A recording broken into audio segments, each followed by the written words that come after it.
Un gusto estar con ustedes. Gracias al Grupo Leaderboard por la oportunidad y por la invitación de poder compartir este interesante tema, este interesante abordaje que es la mejora de procesos y más aún dentro de la mirada y el enfoque del Lean Healthcare. Y más aún en estas épocas de pandemia, en esta época de la emergencia sanitaria, donde hemos visto justamente afectado todo el contexto de nuestros procesos sanitarios en el tema de la atención en salud y cómo la propia estructura de nuestro sistema de salud se ha desnudado totalmente en un contexto de todas sus debilidades, tanto en estructura y proceso, y por ende los resultados que podamos haber tenido. En el camino de estos 6 a 8 meses definitivamente hemos aprendido, hemos mejorado, hemos hecho incluso mejora continua en muchos servicios que se ha mejorado, lo cual ha venido obviamente en estandarizar muchos de estos procesos. Entonces, en esa mirada es que vamos a hacer una revisión y en una primera parte lo que vamos a darle es una mirada actual, es centrada en el usuario, centrada en nuestro paciente, centrada en aquella persona que llega a nuestro servicio de salud por una atención. Y luego vamos a ver el tema de el Lean Healthcare propiamente dicho, que es la eliminación de las actividades no valor, eliminación de los desperdicios. Todos sabemos los que estamos en salud y que en algún momento hemos caminado, hemos visto calidad de atención, que uno de los pilares importantísimos, uno de los pilares fundamentales en la atención en salud desde un punto de vista de la gestión de la calidad es el tema de la seguridad de paciente, ¿no es cierto? Entonces, en ese contexto, quiero darle el enfoque para después ir aterrizando del por qué esa mejora de procesos desde la mirada del Lean.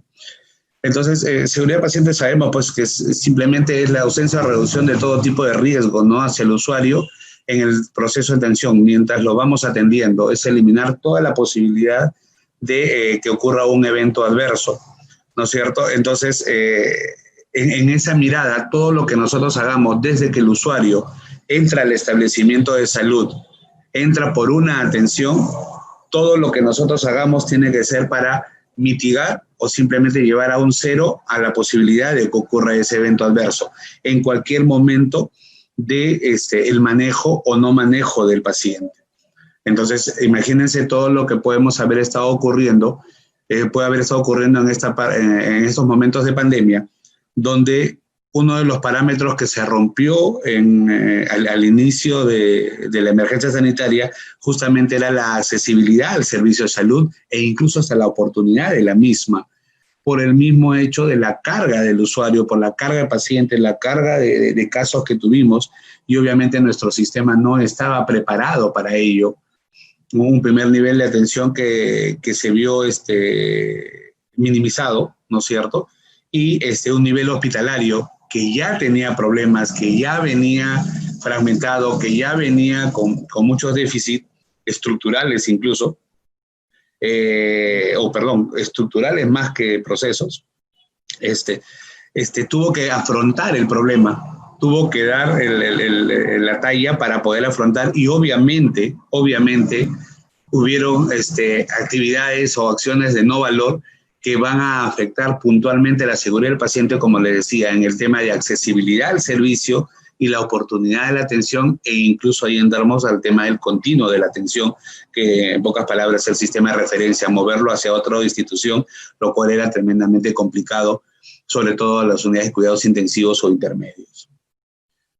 Entonces, todo lo que nosotros hacemos generalmente en una mirada del paciente, del usuario, tiene que definitivamente estar enmarcado en un tema de calidad de atención, en los atributos, en las dimensiones que tenemos en calidad.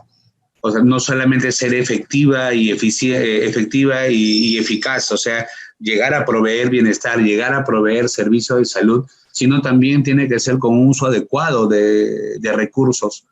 ¿no es cierto? Más aún en nuestra realidad como país y como, como sistema de salud con un presupuesto que no es tan adecuado, ¿no es cierto? Y este tiene que ser distribuido de manera equitativa, ¿no es cierto? Y volvemos al mismo, siempre centrado en el usuario. Actualmente todas las miradas a nivel mundial, y este 17 pasado, que se celebró el Día Internacional de Seguridad del Paciente, todo fue enfocado que definitivamente el usuario es el centro, el punto de atención, el punto de interés, y es ahí donde vamos a radicar. Entonces, definitivamente, el tema de calidad y seguridad del paciente puntualmente va por ahí. Entonces, como les decía, dimensiones, efectividad, eficiencia, orientación a los profesionales, responsabilidad social, todo ello son atributos y pilares de la calidad que en algún momento incluso a veces Don Abedian lo ha manejado. Recuerden que él tiene una publicación, Los 7 pilares de la calidad, donde tranquilamente se pone ello. Sí, es cierto, generalmente hablamos en un momento o un estado de no variabilidad, pero el sistema de salud o el propio de la atención nunca es estático, siempre es variable, siempre es dinámico. Y dentro de esa variabilidad tratamos de estandarizar procesos, tratamos de estandarizar la propia atención para hacerla efectiva, eficiente, eficaz, ¿no es cierto? Y definitivamente siempre tiene que haber una responsabilidad social de todas maneras, y todo eso va a recaer definitivamente en proveer seguridad, mitigar, minimizar el riesgo y obviamente centrado en el usuario. Entonces, el sistema también obviamente te va a causar error, ¿no es cierto? Porque es falible, las personas somos falibles, fallamos, entonces ahí es donde a veces vienen pues el tema de los eventos adversos. Pero también hay algunos errores que pueden ser previsibles, incluso esperables dentro de nuestro sistema. Por ejemplo, cuando nosotros en lo precario de nuestro sistema no tenemos las camas adecuadas con los barandales adecuados para pacientes con grado de dependencia 3, por ejemplo, y que tenemos que estar acondicionándonos, y en dotación de servicio tampoco no tenemos adecuado como para estar cuidando a todos los pacientes. Entonces son posibilidades de que ocurran eventos adversos, los esperamos, y lo que tratamos es de mitigar el riesgo de que ocurran. ¿Correcto? Los errores se facilitan o son consecuencias de fallos latentes del entorno asistencial. En un momento vamos a ver 2 estudios puntuales que me demuestran ello, ¿no es cierto? Y obviamente todos los procesos y procedimientos que se aplican. Definitivamente, cuanto más nos metemos, más procesos hacemos, más desarrollamos, estamos más propensos a tener errores. Pero también hay un tema, o sea, también podemos identificar nuestros nudos, nuestros cuellos de botella, y ahí generar acciones de mejora. Entonces, incluso, como bien se maneja el tema incluso de tener alarmas, tener señales que te puedan manifestar, que te puedan estar avisando que puede haber la viabilidad de un error, de un evento adverso, para que eso se pueda mitigar, se pueda disminuir, e incluso ver por qué y generar la acción de mejora. Obviamente, nosotros lo que tenemos que hacer es, ante la posibilidad del evento, es analizarlo. Para ello tengo que identificar el suceso, por qué se ha dado, tratar de reparar el daño, ¿no es cierto?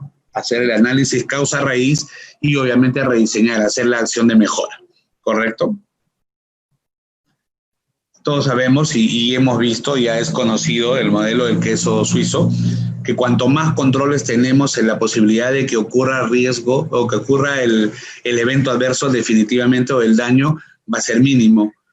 En el momento de la pandemia, por ejemplo, el tema de los controles o de las barreras no se estaban dando, porque justamente nuestro sistema se rompió, justamente fue tanta la carga, fue tanta la demanda frente a una oferta disminuida, muy disminuida, que definitivamente comenzó, y por eso comenzaron a elevarse el número de fallecidos, el número de nuestras camas de UCI se llenaron, incluso hasta el tema farmacológico, ¿no?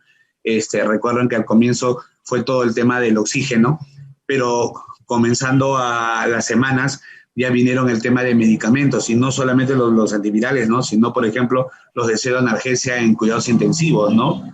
El Levencuron, el Midazolam, etcétera, que son medicamentos que generalmente lo usabas de acuerdo a la carga que tiene tu UCI o en sala de operaciones.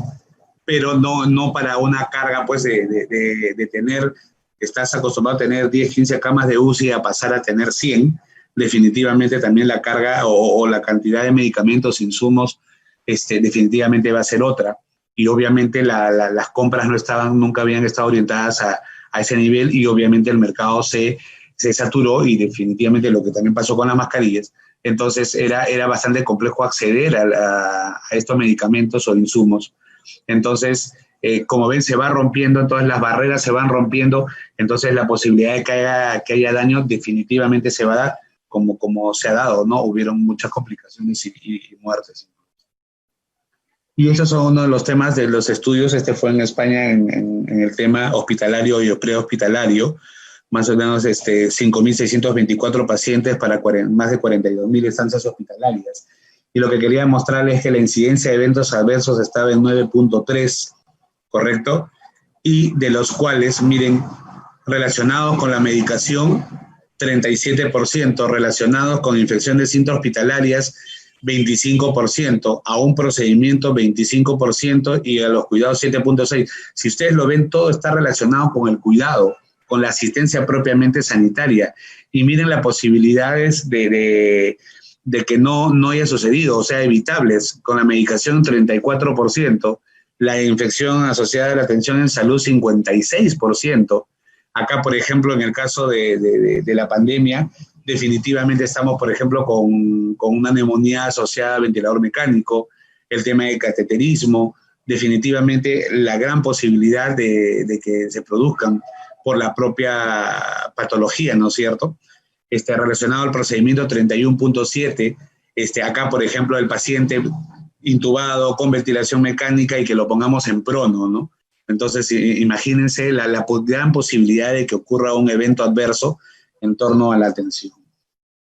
Y este es el otro IVEAS, donde también fue en América Latina y donde nuestro país también participó, así como otros de América Latina, donde tuvimos 11.426 pacientes estudiados, con una prevalencia del 11.4 de pacientes que presentaron eventos adversos, y el 77.8% estuvo relacionado justamente a atenciones en salud, y de los cuales cerca del 70% podían haber sido evitables. Miren, infecciones nosocomiales de nuevo 37, procedimientos 26, al propio cuidado 13.16, lo que hablábamos, ¿no? Yo todo paciente, por ejemplo, grado de dependencia tipo 3, ¿no es cierto?, que se nos cae un evento adverso. O sea, y comienzas a ver todo desde la parte estructural hasta cómo tú te has desempeñado en el manejo del proceso del cuidado o el procedimiento del cuidado.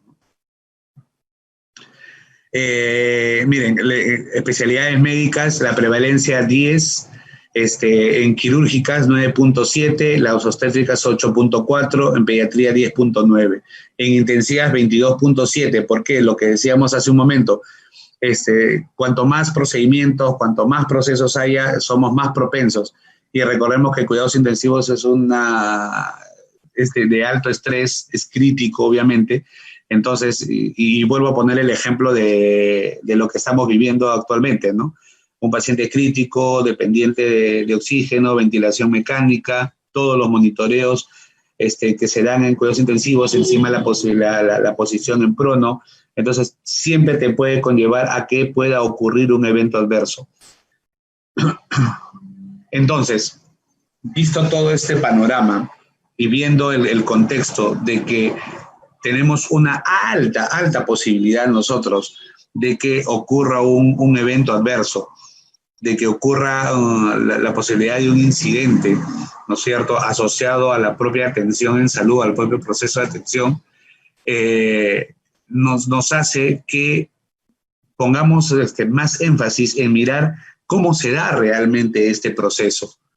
Cómo es que desde que llega nuestro usuario hasta el establecimiento de salud, desde la puerta hasta el momento en que se va. No es necesariamente desde que entra al consultorio o es hospitalizado, no, es desde el momento que entra al servicio de salud, de que el vigilante, que generalmente es el que nos va a orientar y le va a decir a qué ventanilla ir o dónde ir, ¿no es cierto? Desde ese vigilante hasta que llega a la ventanilla, pues realmente por una cita o un turno, y ahí se despliega todo el contexto de la entrada al sistema. nos hace que nosotros tengamos que siempre estar generando acciones de mejora, viendo en qué podemos mejorar en nuestro contexto de la propia atención, para lo cual definitivamente tenemos que saber lo que sucede en nuestro servicio.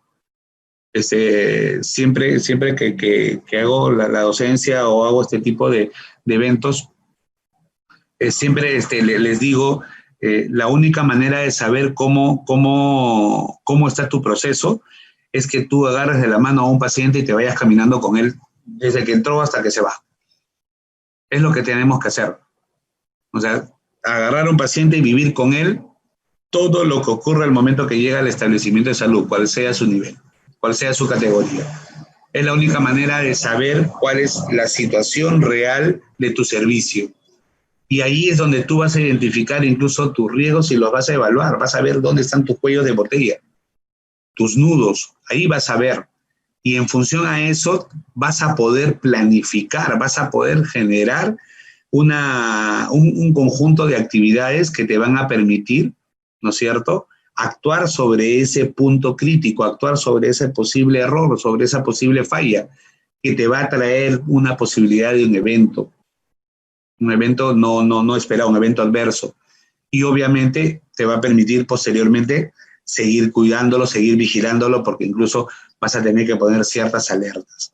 Entonces, en esa mirada como de un ciclo de mejora, es que nosotros desde un punto X, ¿no? Desde un punto de referencia, como hablaban incluso en algún momento de la teoría de la relatividad de Einstein, dependiendo del punto de referencia a donde lo veas, queremos ver pues si realmente el vaso está medio lleno o está medio vacío. ¿Y cuál es el contexto para llegar a la satisfacción de tener el vaso lleno, por ejemplo? ¿Es una línea recta donde tu proceso está bien mapeado? ¿O es algo así, medio en caos, unas líneas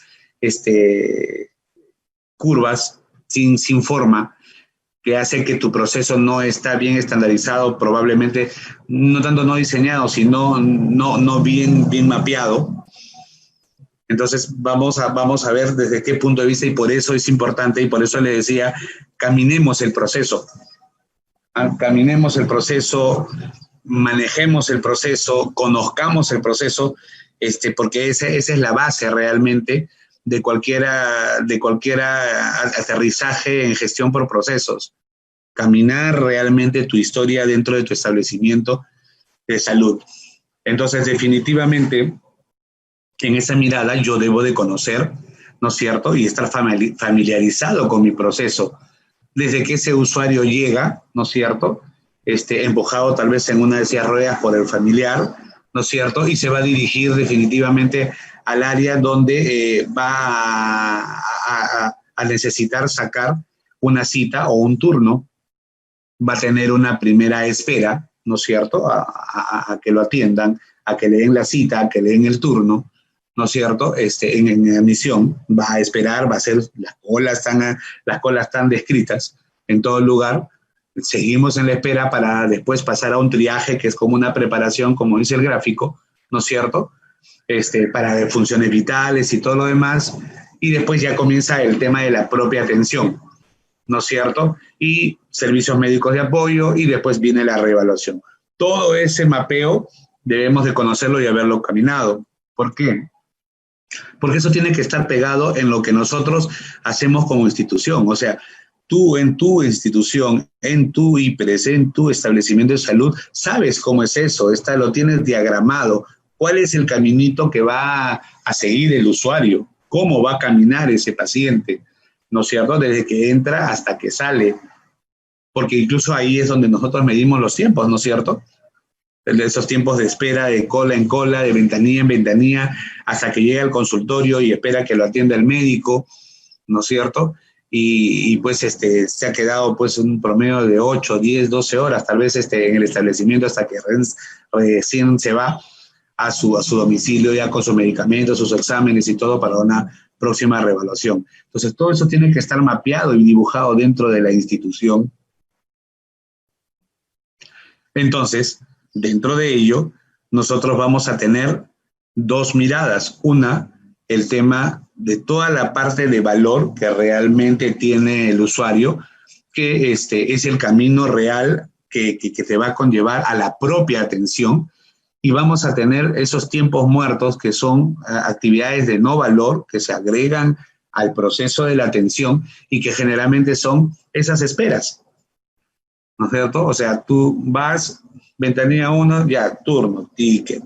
Ventanilla 2, y cada uno con su cola, ¿no? Ventanilla 2, llegas y es para la historia clínica. Tu DNI, ya, espera. Ventanilla 3, ya, o ventanilla 3 o pasa a triaje. Otra vez cola, a esperar. Después, otra vez, ya, ahora espera para consultorio. El médico todavía no llega. Él es el paciente 10. Entonces, el contexto que esas esperas son actividades de no valor y que a la postre lo que va a hacer es generar más tiempo. Sí, adelante.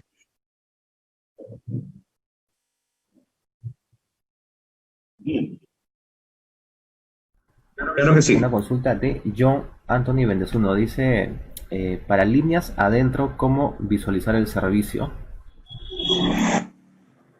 Pero no te escuché, hubo una Sí, nos interferencia. dice John Anthony Vendezuno, nos dice, ¿no? Para líneas adentro, ¿cómo visualizar el servicio? Para líneas adentro. Correcto, sí. Ok. Ajá. Ok, el contexto de líneas adentro es cómo tu servicio al interior en esta, voy a regresar, perdón, en esta originaria, ¿ya? Entrada del usuario, ¿ya? Se va a dibujar. O sea, cuando yo te digo que todo esto tiene que estar mapeado al interior de tu servicio de salud, ¿no es cierto? Es porque sé cómo va a ir desde que llegó el usuario hasta que se va, hasta que llega al proceso de atención. Y voy a comenzar a mapear dentro del mismo proceso las actividades de valor y no valor. Y que lo que decía me va a llevar al tema de tiempos y costos. Ese es el tema cuando vemos líneas adentro, dentro del propio proceso de la atención que debe estar mapeado, ¿no? No sé si me dejé entender.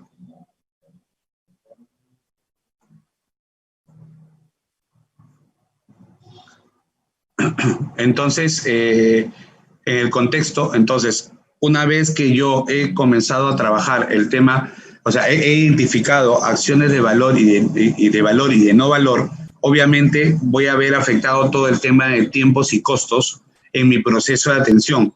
Y definitivamente las actividades de no valor va a afectar, va a golpear puntualmente el proceso en una mirada de satisfacción de usuario y definitivamente en la seguridad del paciente, porque en todo este proceso de espera, tranquilamente mi riesgo está elevado, ¿no es cierto? Mi riesgo está tremendamente elevado a que ocurra un evento adverso.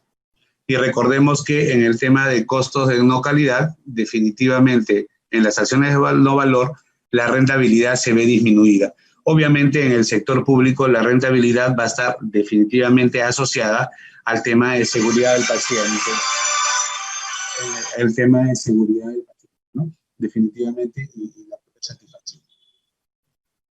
Entonces, ¿hacia dónde debemos ir? ¿Hacia dónde debemos de caminar en todo este tema de procesos de atención, ¿no? Entonces, a donde debemos ir nosotros es justamente a eliminar todas esas actividades de no valor, puntualmente, justamente para poder mejorar mis tiempos de atención y obviamente mis costos van a disminuir, ¿correcto? Obviamente mi rentabilidad, entre comillas, mi ganancia va a mejorar, ¿correcto? Y la mirada es eliminar lo que en un momento veremos se van a llamar las mudas. Dentro de ello tenemos pues a las de espera, a las de inventario, a las de reproceso, producción, traslado y transporte. Pero lo que queremos puntualmente es la eliminación de estas acciones de no valor o actividades de no valor que hacen que la satisfacción y seguridad del paciente se vea afectada. Entonces, para ello, lo que yo tengo que, o lo que yo voy a propender, voy a llevar, es que definitivamente entre la voz del usuario y la voz del proceso tenga que haber una comunicación, definitivamente tenga que haber un enlace, ¿correcto? Haber un encaje para que los dos hablen y el proceso camine. Entonces, dentro de ello, definitivamente tengo que involucrar a todo aquel que tenga que ver con la atención en salud, ¿no es cierto? Para que al final yo pueda estandarizar mi proceso de atención, ¿correcto? Pueda llevarlo a un estándar, ¿no es cierto? Entonces, para eso necesito eliminar todas esas actividades de no valor. Lean lo que me ayuda y lo que define es crear el valor mediante la eliminación continua de desperdicio de los procesos. O sea, esos desperdicios son las actividades de no valor. El Lean me va a ayudar justamente a eliminar todos esos desperdicios del proceso, esas esperas de las que estábamos hablando. Lean es mucho más, obviamente, que una herramienta, es toda una filosofía que viene pues de la manufactura Toyota, ¿no es cierto? Donde hay todo pues un tema de cultura y gerencia incluso, ¿no? Que está arraigado y es transversal a todo un contexto tecnológico, de desarrollo humano y, como decía, de un tema gerencial. Y obviamente la filosofía que se ha impartido al respecto, ¿no?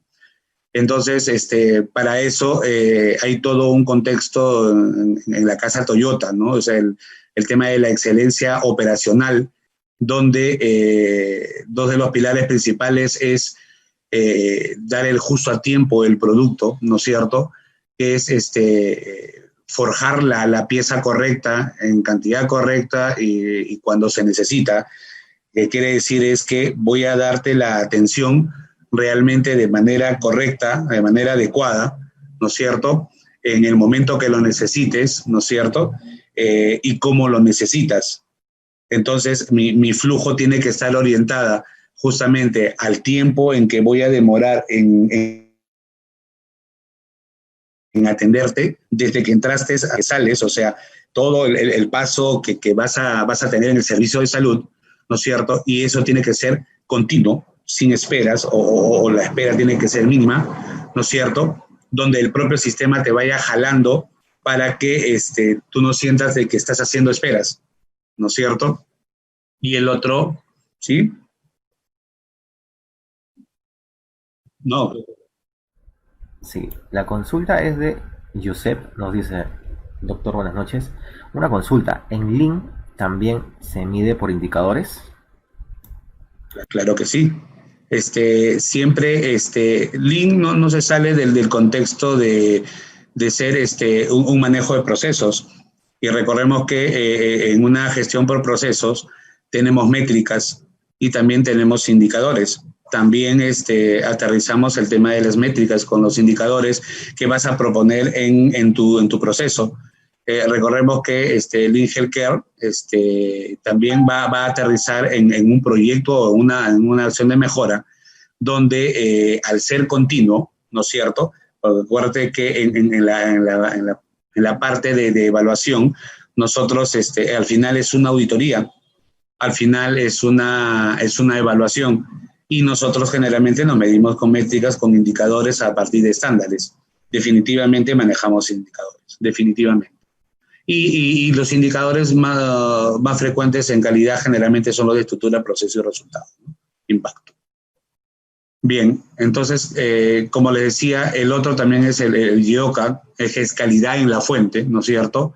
Donde definitivamente trabajamos el justo a tiempo, el cero errores, el mínimo errores, ¿no es cierto? Y todo esto definitivamente teniendo como pilar principal el factor humano.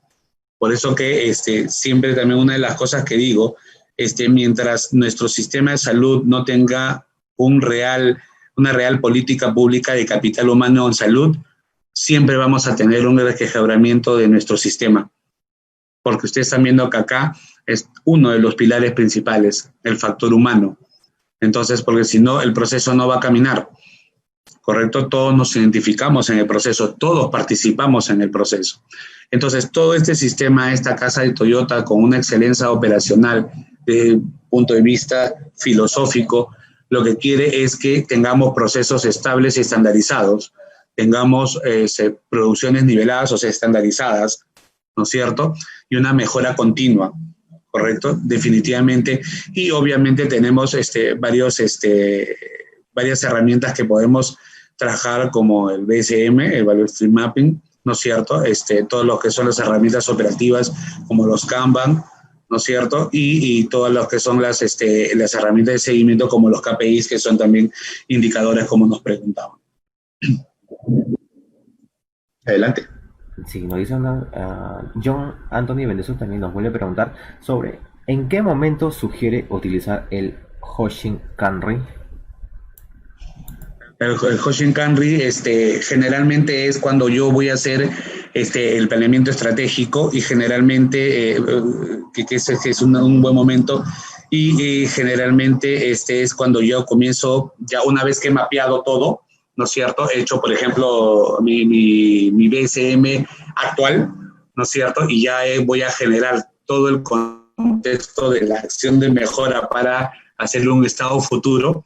Ahí puedo hacer el Hoshin Kanri en un planeamiento estratégico para poder aterrizar después y comenzar a hacer los seguimientos y las métricas, ¿no? Entonces, la implementación del Lean, ¿a qué me ayuda?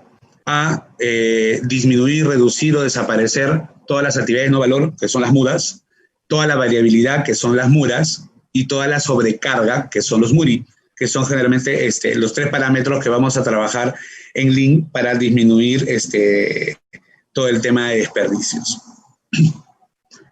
Pero Lean también, como les decía, y vuelvo a repetirlo cuando veíamos el tema de la casa Toyota, el contexto es el tema del respeto a la persona, o sea, el tema del capital humano, ¿no es cierto?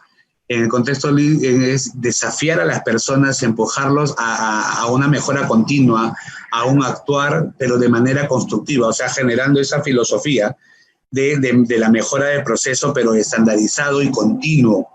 O sea, es implementar la mejora rápidamente, ¿ya? Pero que esto sea sostenible en el tiempo y sea continuo, ¿no es cierto? Y obviamente con un seguimiento respectivo de todo el proceso. Exige a las personas que hagan lo mejor que puedan, pero sin sobrecarga de trabajo. Obviamente, porque vamos a tener un trabajo estandarizado en cédulas, ¿no es cierto? Y por grupos, por piezas. No generamos nosotros conglomerados, porque si no, ahí entramos nuevamente a los cuellos de botella, a las mudas, ¿no? Entonces, lo que nosotros queremos es promover la eficiencia, pero obviamente al mismo tiempo con una sensación media relajada, ¿no? O sea, es llegar al objetivo con un buen uso de recursos, pero obviamente de manera paulatina, como decir, en bloques, ¿no es cierto? El cédula trabajo, un trabajo estandarizado. Entonces, ¿cuál es la meta? Obviamente es mejorar la calidad, definitivamente es capacidad de los productos o servicios, ¿no es cierto? Solicitados, o sea, la idea es que nosotros satisfagamos la necesidad del usuario en función a lo que te está pidiendo, ¿no es cierto? Eliminar las mudas, o sea, todo el tema de que te consume tiempo, recursos, espacios, sin ningún tipo de agregue de valor, definitivamente tenemos que eliminarlo. Obviamente es reducir los costos, sobre todo esos costos de no calidad relacionados a las actividades o a las acciones de no valor. Reducir el tiempo que te llevan esas acciones de no valor, por ejemplo, las colas, las esperas, esos tiempos de esperas prolongados en los servicios de salud para un turno, una cita. Entonces, definitivamente hay que reducir esos tiempos, y eso también te va a permitir reducir los costos. Entonces, definitivamente, cuando yo veo un tema de una actividad de valor, el cliente definitivamente va a estar con todas las ganas hasta de pagar el tema de esa actividad. O sea, va a invertir en su salud, va a invertir en lo que realmente quiere, porque, por ejemplo, no va a hacer cola. O, por ejemplo, va a encontrar el turno rápido para una ecografía abdominal que le están pidiendo, o una tomografía torácica, por ejemplo, ahora para hacer control a los pacientes que han tenido COVID, por ejemplo. Entonces, definitivamente, las actividades de valor es desde la primera vez, ¿no es cierto? Porque lo tienes mapeado, lo tienes dibujado y es así, desde el inicio. Ese es el valor agregado.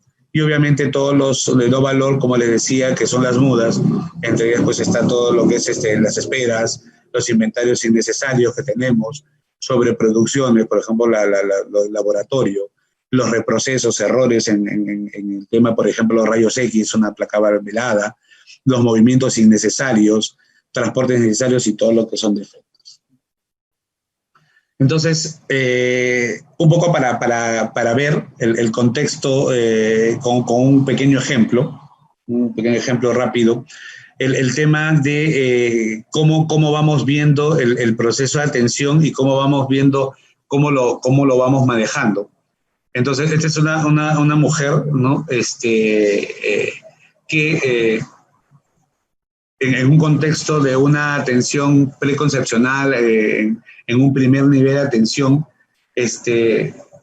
no tuvo la barrera adecuada, porque al final salió gestando, ¿no es cierto? A pesar de tener un riesgo gestacional, ¿no es cierto?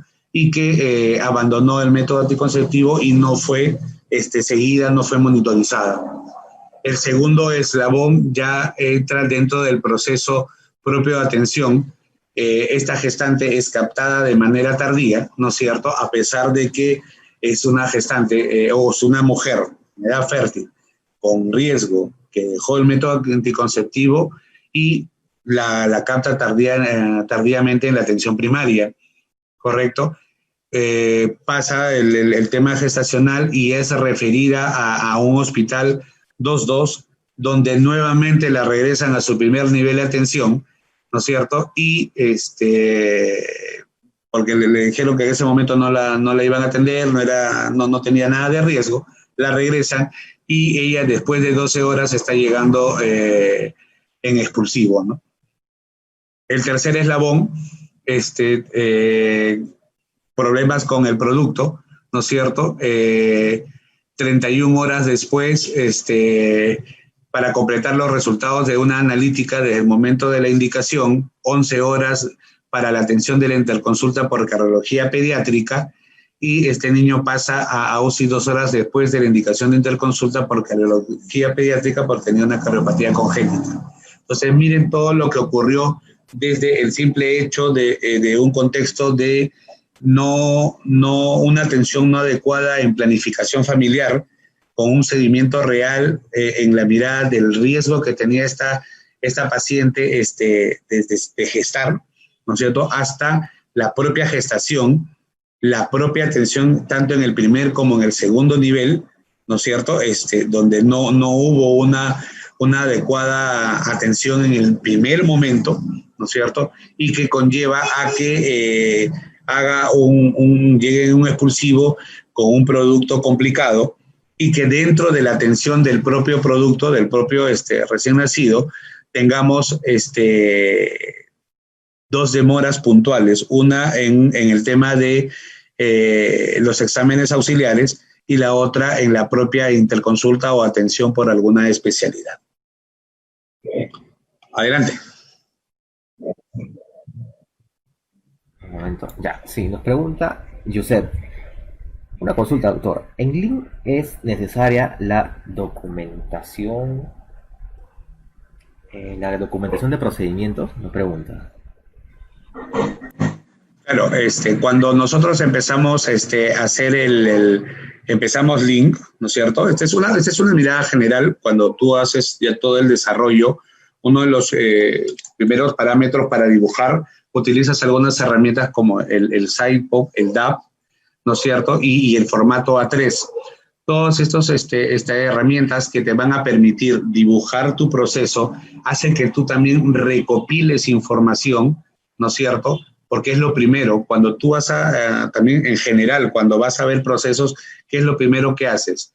Lo primero que haces es primero analizar tu situación, dónde estás, vas a la institución donde te han contratado, donde trabajas, analizas tu real situación, ves cómo atiende tu institución, o sea, cuáles son sus valores, sus principios, sus estrategias, visión, misión, su plan operativo institucional, ves todo el contexto y para que puedas entender el proceso. Entonces, para todo ello, definitivamente, en toda gestión por procesos, Lean no escapa de ello, definitivamente es el uso de toda la documentación, manuales de proceso, manuales de procedimientos, toda la documentación, porque ahí va a aterrizar también tu proyecto y tu data, porque de ahí vas a sacar todo tu análisis para, incluso cuando hagas tu análisis causa-raíz del punto del cuello de botella, para generar la acción de mejora, definitivamente necesitas información de todo el proceso. Tienes problemas con recurso humano, tienes problemas con clima organizacional, tus propios procesos, o sea, comienzas a hacer, entonces necesitas definitivamente información. Todo ahí es necesario. ¿En el qué? Perdón, disculpe. Ya, en el BOC. Tengo entendido que sí. La verdad, si me estás hablando de teoría de restricción, claro que sí. La teoría de restricción definitivamente también es un contexto de proceso de cuello de botella, el punto de restricción de todo el proceso del servicio, la manufactura, definitivamente. Vuelvo a repetir, el tema de gestión por procesos definitivamente te pide data, te pide información. Es relevante porque debes de conocer la realidad de tu proceso, la realidad de dónde estás, en nuestro caso, de tu servicio de salud, definitivamente. Cómo es su proceso, cómo atiende, cuáles son los manuales de procedimientos, porque de allí vas a también generar el estado actual y tu estado futuro en función a la acción de mejora que vas a hacer.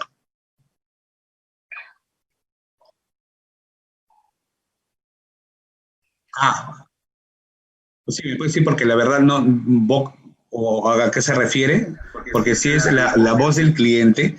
En el tema de procesos tenemos las dos voces, ¿no? La propia voz del proceso, ¿no es cierto? Es cómo camina ¿no es cierto?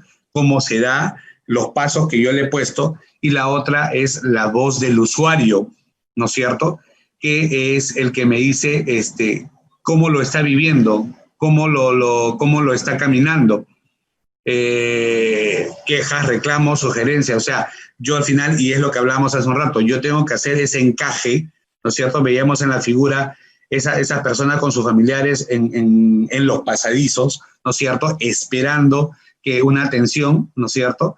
Mientras su familiar está sentado en una camilla y nadie lo ve, entonces tengo que hacer que los dos concatenen, los dos articulen, tanto el usuario como el mismo proceso mapeado en el establecimiento. Miren esta figura, la parte de abajo, ¿no es cierto? Cómo está graficado y dónde está justamente el punto de atención. Tengo que hacer que los dos hablen para conocer el sí, todo el proceso y generar la acción de mejora.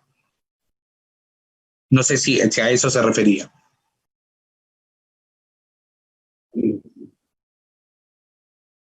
Claro, la voz del usuario. La pregunta viene de John Anthony Bendezú, también dice: doctor, a su criterio, ¿el cliente siempre tiene la razón? Eso, aunque no lo crean, es una pregunta algo compleja, que incluso cuando estudiamos gestión de empresas, ¿no es cierto? Y haces un poco de marketing, algunos marqueteros agarran y te dicen, no siempre el cliente tiene la razón. Entonces, es coyuntural, voy a decirlo de esa manera, y en nuestro servicio de salud, definitivamente para tomarlo con pinzas, ¿no? A ver, te voy a dar en todo caso mi opinión, ¿no? Si tú tienes una cartera de servicio y tú dices que vas a ofrecer algo, ¿no es cierto?, como servicio de salud, de lunes a viernes tengo crecimiento de desarrollo de 8 a 12 del día, ¿correcto? Y yo, papá, traigo a mi niña para que le hagas crecimiento y desarrollo. El martes a las 8 de la mañana y me dices que no hay consultorio, ¿qué puedo pensar yo como usuario cuando tienes un cartel en la puerta que dice de lunes a viernes de 8 a 12 del día? Entonces, ese es el primer parámetro. El segundo parámetro es la accesibilidad a una atención en general, o sea, un aseguramiento, llamemos. Me dicen que el seguro integral me cobertura todo, excepto accidentes, ponte, ¿correcto? Y voy al establecimiento y me atiendes como médico, me das la receta, voy a farmacia y no hay el medicamento que me estás recetando, y encima me doy cuenta que debajo le has puesto un nombre comercial como para que cruce la pista y me vaya a la farmacia del frente a comprar el nombre comercial. Entonces, pueden haber varios parámetros que definitivamente haya una insatisfacción del usuario, ¿no es cierto? Haya una molestia del usuario y que definitivamente desde esa óptica, definitivamente va a tener toda la razón del mundo, ¿no? Pero, por ejemplo, hay otros parámetros ya desde el punto de vista de la oferta de nosotros, ¿no es cierto? Es, por ejemplo, lo que les comentaba hace un rato, del propio servicio, o sea, no había los medicamentos para pseudoenergesia, el Becuronio, el Midazolam, se me vienen ahorita a la cabeza ellos, donde normalmente pues tú tenías de tus 10 camas de UCI, generalmente tenías en promedio 3, 4 camas que utilizabas ese medicamento semanal, vamos a ponerle. Y ese era tu circuito. Y de la noche a la mañana tus 15 camas se llenaron y tus 15 necesitaban los medicamentos. Entonces imagínate la brecha que tienes y que no vas a ofertar a tu usuario. Si bien es cierto, sí, pues no hay una oferta, pero no necesariamente el cliente tiene la razón de que no es que no le quiero dar, sino que la coyuntura me está exigiendo o me está llevando a no poderlo cubrir porque era una demanda no esperada y una oferta no preparada, ¿no? Entonces, definitivamente, ahora, y eso también trastoca en un contexto de cómo pides y los enfoques por ejemplo, que tenemos con la superintendencia, en el escucha al usuario y qué es lo que realmente ellos exigen y te ponen frente a también los deberes que nunca lo hablamos. Pero definitivamente es un tema muy de pinzas, y vuelvo a repetir, algún momento, hace unos años que hice marketing, que incluso ahora ya cambió, ya no son ni las 4P, ahora son las 5P, Vs, definitivamente no necesariamente siempre tiene la razón el cliente, hay que ver el punto de donde lo vemos, de la demanda probablemente, si es que no satisface su necesidad, pero también como oferta también tenemos dificultades y a veces no es que no queremos ofertar, sino que simplemente el sistema o la situación no lo permite, ¿no? No sé si ahí, aunque ese es un tema más de discusión, ¿no? Más que de una respuesta puntual. Bien, entonces, el tema entonces, como ustedes ven, tengo yo todo un efecto de todo lo que ha sucedido.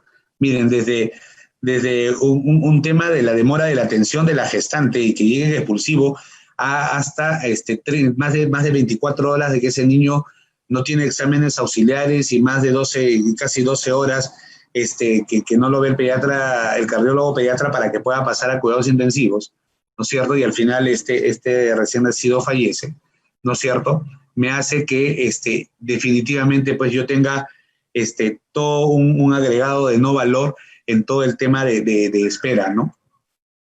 Donde ahí viene la otra aplicación y que lo vemos en procesos y también en link, entre una conexión o una interacción entre todo lo que es la gestión económica financiera con la gestión sanitaria.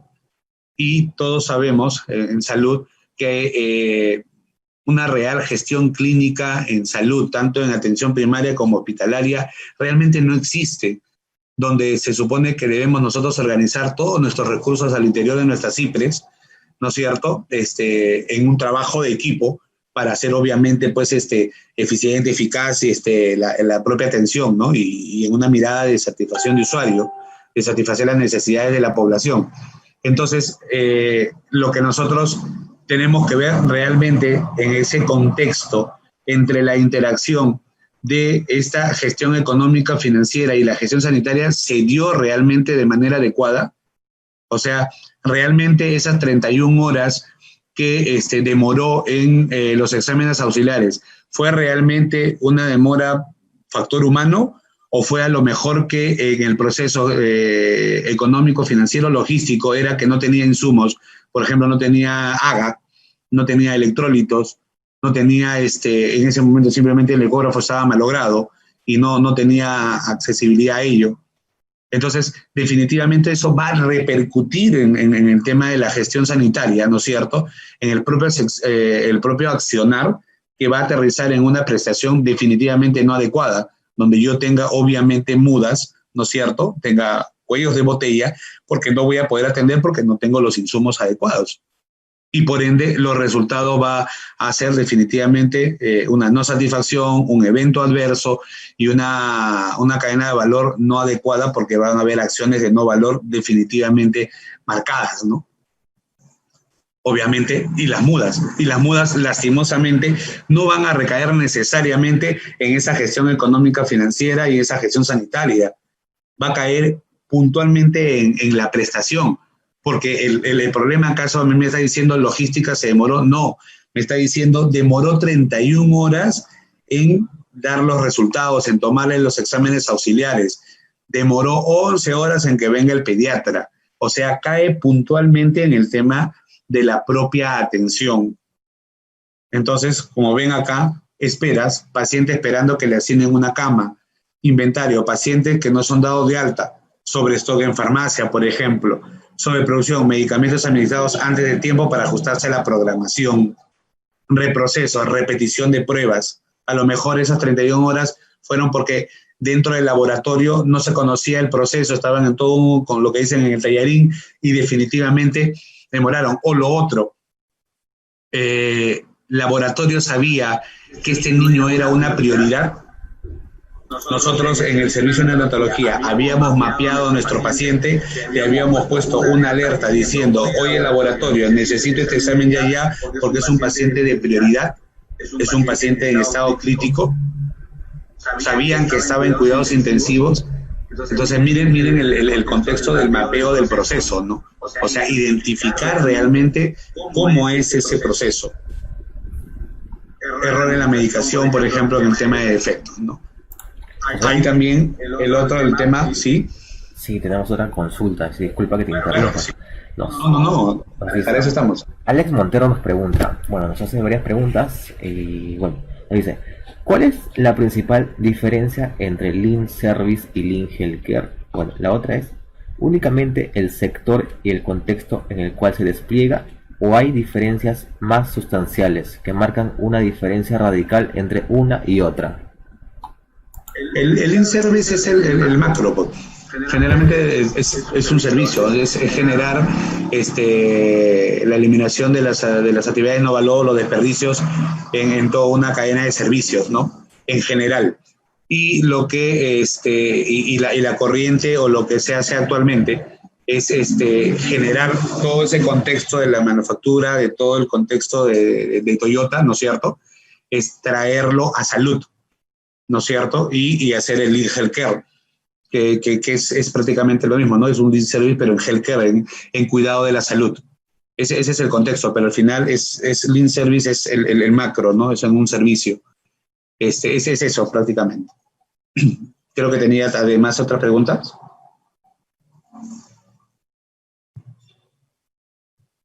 Bien, entonces, obviamente también vamos a tener una muda en todo el contexto económico, financiero y gestión sanitaria, porque definitivamente va de la mano. Uno de los ejemplos puntuales que siempre manifiesto es, por ejemplo, un paciente que llega a la emergencia, ¿no es cierto? Y ese paciente está llegando a emergencia a ser atendido, ¿no es cierto? Por ABC motivos, pongamos una prioridad 1, un dolor torácico, ¿correcto? A este paciente no le interesa, ¿no es cierto?, que el laboratorio esté en su mundo, que farmacia esté en su mundo, que el tópico esté en su mundo. A él le interesa que cuando llegue, o sea, cada uno en su funcionalidad, sino a él le interesa, o sea, el fin práctico es llega shock trauma y se activa la atención, laboratorio viene, ¿no es cierto?, crítico 1, viene rayos X, viene tomografía, viene el intensivista, viene farmacia con paquete trauma 1, etc. O sea, todos comienzan a caminar en macro proceso y previo a eso, todo el tema de la gestión sanitaria, de la gestión económica, financiera y sanitaria, se ha encargado de proveer los insumos para que ese shock trauma funcione. O sea, que tenga los paquetes de medicamentos, todos los insumos, tenga el ventilador, el monitor adecuado, el oxígeno empotrado, aire vacío, ¿no es cierto?, etcétera, etcétera, que tenga todo, que signifique que cuando ese usuario llegó y necesitó shock trauma, todo funcionó en uno, no como funcionalidad, sino como todo. Entonces, acá debe de funcionar lo mismo, que todos los requerimientos sea en un solo contexto, que aterrice, que garantice que la prestación se dé de manera adecuada. Entonces, ¿qué quiere decir eso? Que el Lean Healthcare, o Lean también, tiene que ver también con este proceso. No solamente es el proceso sanitario per se, ¿no? O sea, propiamente. O sea, no es que solamente me voy a dedicar a que si fue atendido y fue atendido a tiempo y de manera adecuada y qué pasó y la espera y hago el proceso de mejora. No. Al final tengo que ver todo el proceso, porque el tema de la gestión logística, por ejemplo, es importante porque si no la prestación no se podría dar. Por ejemplo, ahorita en épocas de COVID, el tema de lo tan discutido los EPPs, ¿no es cierto?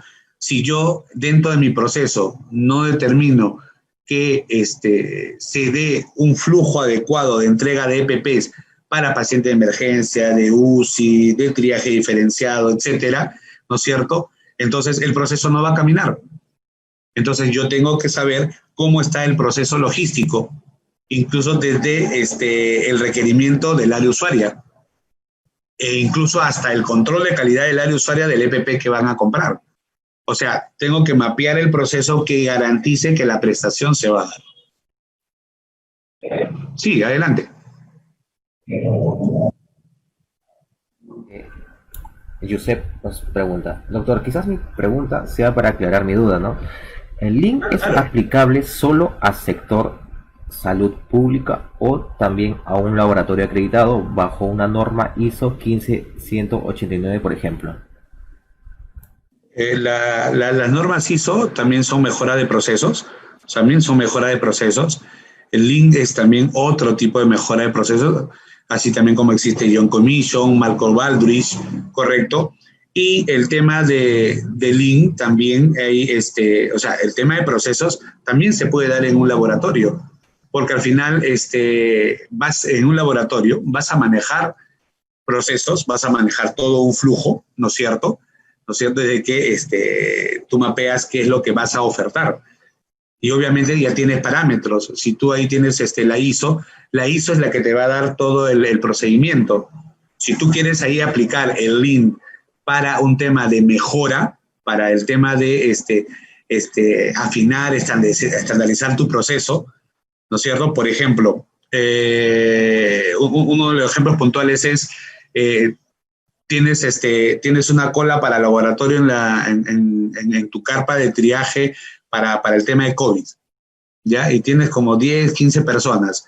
Cuando tú vas a mapear el proceso, te das cuenta que laboratorio espera que se junten de 8 en 8 para recién procesar, ¿correcto? Entonces el sistema como que empuja, eso se llama push. Entonces lo que nosotros generamos es una acción de mejora y es que el sistema va a tener que jalar, que es el pull. Entonces me voy a meter al laboratorio y voy a ver qué es lo que está sucediendo en sus procesos y procedimientos. Y lo que voy a trabajar es en piezas por piezas o en grupos pequeños, ya no de 8, sino tal vez de 3 en 3. Entonces, yo, laboratorio, jalo 3, proceso y dejo ya un hueco en triaje para que ellos de espera me jalen 3 más. Y así voy generando de 3 en 3 y vamos generando, y hacia arriba va generando, por ejemplo, que ese usuario ya pueda tener sus exámenes completos y pueda ser hospitalizado, por ejemplo. Entonces, eso es viéndolo en un servicio de salud, en un hospital, por ejemplo.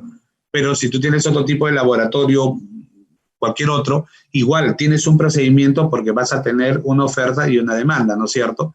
Y ahí también vas a tener que mapear tus procesos en el tema de tiempos, en el tema de control de calidad de los mismos exámenes que vas a hacer, ¿correcto? Entonces, definitivamente puedes aplicar Lean.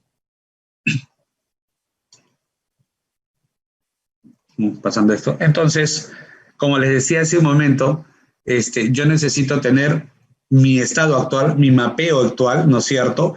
Entonces, cómo a partir del Lean se involucra el proceso de producción del servicio desde que este paciente ingresa, ¿no es cierto? Y está esperando hasta el final que le hacen el procedimiento o la propia atención.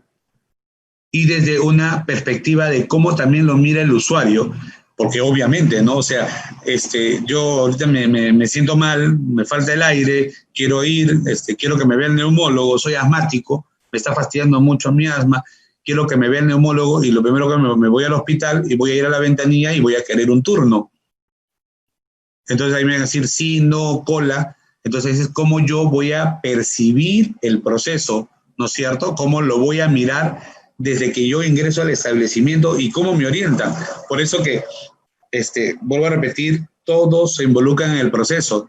Y cuando hablo de todos, se incluye el vigilante, ¿eh? Y en nuestra realidad, el vigilante juega un rol importante porque es el que te dice, si tú ese día cambiaste tu flujo y ya no iba a la ventanilla de la izquierda, sino se va a la ventanilla de la derecha porque ahí vas a ganar tiempo y ese vigilante no lo involucraste, el vigilante lo va a mandar a la ventanilla de la izquierda y tu esquema se te rompió. O sea, al final, todos los que tengan que ver en algún momento con el proceso tienen que participar. Entonces, tienes a tu usuario que está mirando el proceso de cómo va a caminar y cuánto se va a demorar. Pero también hay un momento en que el usuario ya no camina, sino es el operador, o sea, nosotros.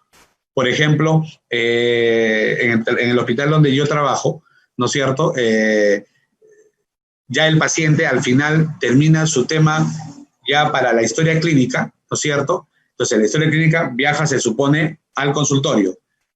Pero en algunos establecimientos, por ejemplo, también tienen que sortear el tema de su formato de atención al CIS. En el hospital donde trabajo es automático. Sale el nombre, José Moreira, y también imprimen el formato CIS, va la historia y camina. Esa atención también, eso camina, eso ya lo lleva el operador, o sea, en este caso, como personal técnico. Y ese personal también mira cómo es el proceso, porque va a ir con X número de historias, le van a recibir inmediatamente, a lo mejor el consultorio todavía está cerrado y no tiene dónde dejar las historias, entonces va a comenzar a mapear también cómo es el proceso en esa parte, ¿no es cierto? O ese proceso anidado o ese subproceso. Ese es, o sea, cómo lo voy a yo a mirar, ¿no es cierto? Entonces, en función a ello, en función obviamente de ese análisis, de cómo lo va a mirar mi usuario y cómo lo va a mirar también mi operador adentro, o sea, cómo lo va a mirar yo también como parte del proceso, es que voy a comenzar a generar todos los flujos nuevos, voy a comenzar a generar todas las acciones de mejora para justamente comenzar a disminuir los tiempos y obviamente todo lo que son actividades no valor y obviamente va a golpear al proceso en el tema de la satisfacción del usuario. Lo que quiero al final es satisfacer la necesidad del usuario. ¿Por qué vino? Vino a atenderse, ¿no es cierto?, por un problema de salud. Entonces, el centro definitivamente es nuestro usuario, es nuestro paciente, y la idea es minimizar el tema de los riesgos, es minimizar el tema de la aparición de las mudas, ¿no es cierto? Y el Lean Healthcare lo que nos ayuda es a identificar justamente estos desperdicios, estas acciones de no valor, y nosotros llegar a generar una acción de mejora que sea continua y sostenida en el tiempo y que obviamente mejore la satisfacción del usuario y obviamente me mitigue los riesgos a que ocurra un evento adverso.